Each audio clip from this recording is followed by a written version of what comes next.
we're talking about huge potential for millions of people. Our therapy enables the brain to repair itself. We call it the cure.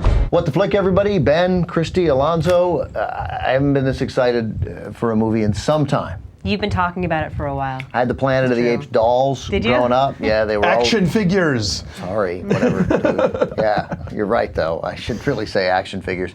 And I wanted the backstory for why these apes were there, how they got there, and I think we got it with Rise of the Planet of the Apes. It's a backstory, but it's like a prequel, but it's like a reboot.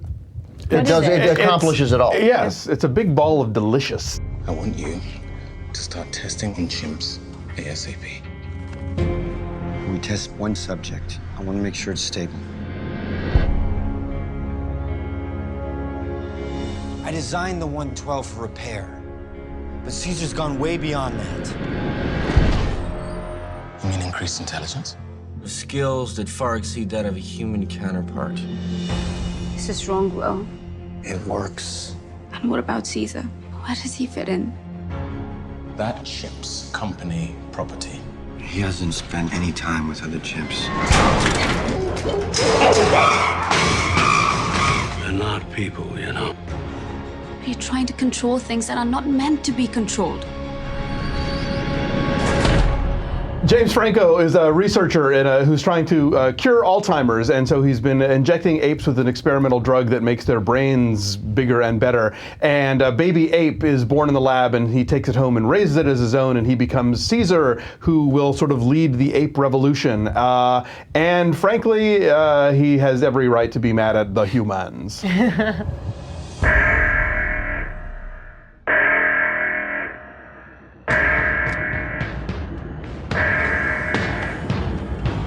They are contaminated.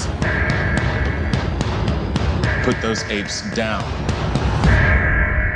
You have no idea what you're dealing with.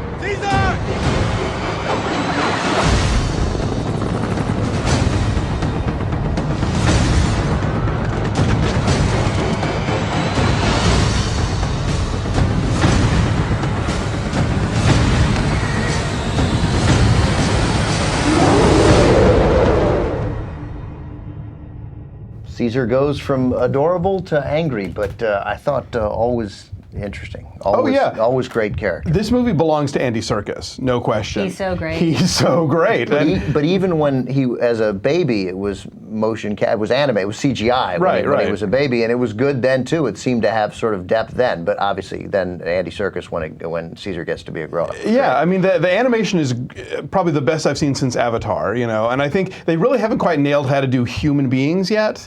You know, like Mars Needs Moms or whatever, this still looks kind of creepy, but for aliens and animals, you know, it's spot on. And Serkis is acting the hell out of this with the ping pong balls on his face or however it is you do that stuff. And it's a really genuinely moving performance. And, you know, like the great movie monsters, you know, King Kong and Godzilla, whoever else, you're terrified of them, but at the same time, you are empathetic. You understand why they're mad, and you feel for them, and you feel bad if they get injured or whatever. So it's an extraordinary performance. And the movie is so exciting. Like, I did not like the Tim Burton reboot, remake thing, whatever, at all. And so I was like, oh God, again with the apes, but they've really nailed it. Like, I now want to see sequels, and I would love for this to become like a franchise, because this movie is so exciting.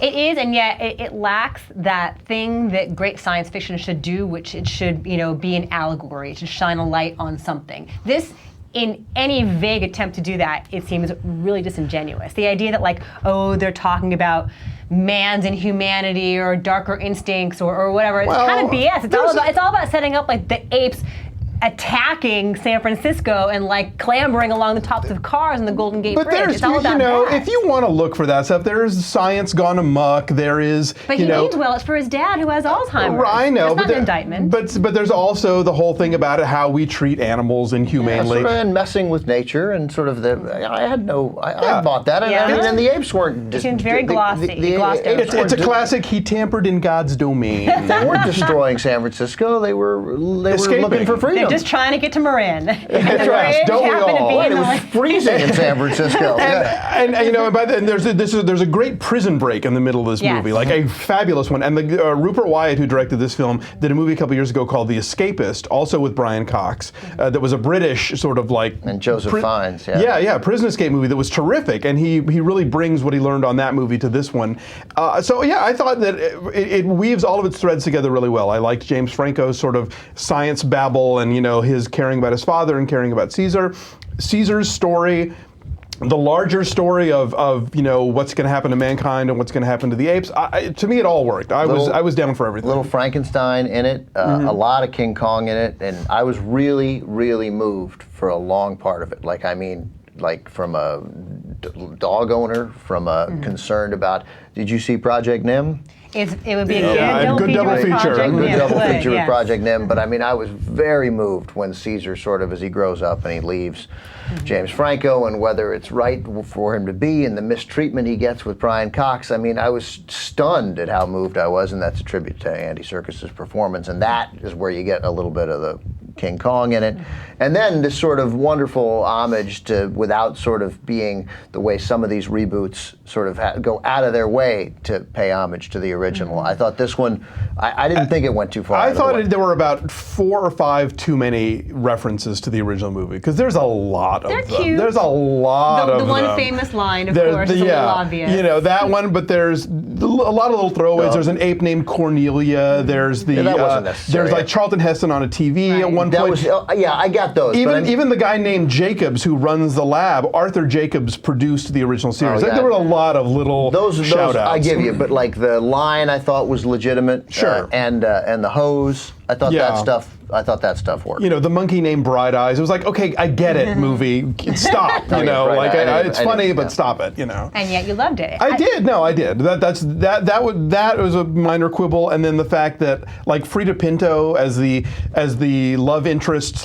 veterinarian has less to do than Rosario Dawson in Zookeeper. Well, she is the same as the veterinarian, you know. Yeah, so that was kind of weird. That was extraneous. And I thought, and as really well paced as the movie was, I thought it got a little slack right before the big Golden Gate Bridge finale. I thought maybe it was a little slack in the beginning.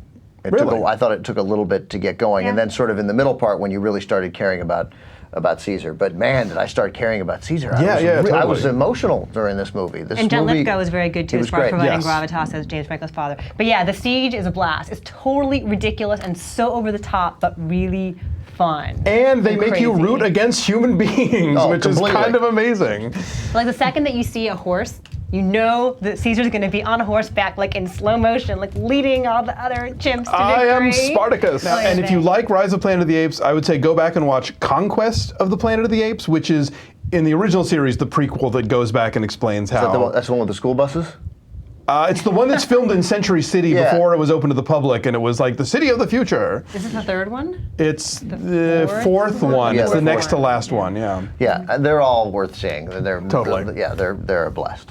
All right, numbers, Christy. What did you screw can't this? remember. You screwed this up with Did a. I? Yeah, come on.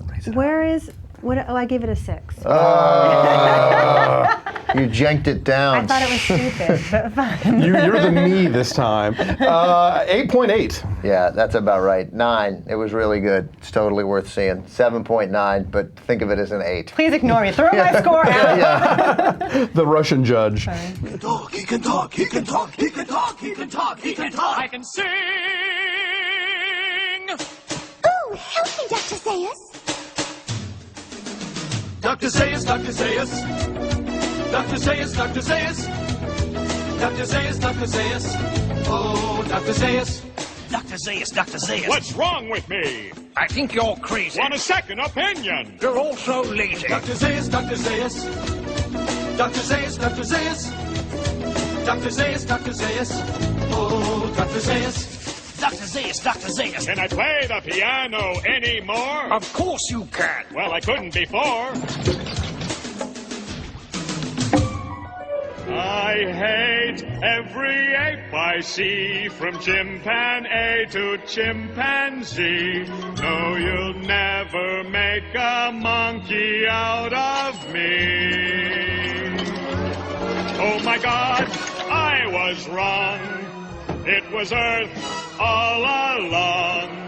You finally made a monkey. Yes, we finally made a monkey. Yes, you finally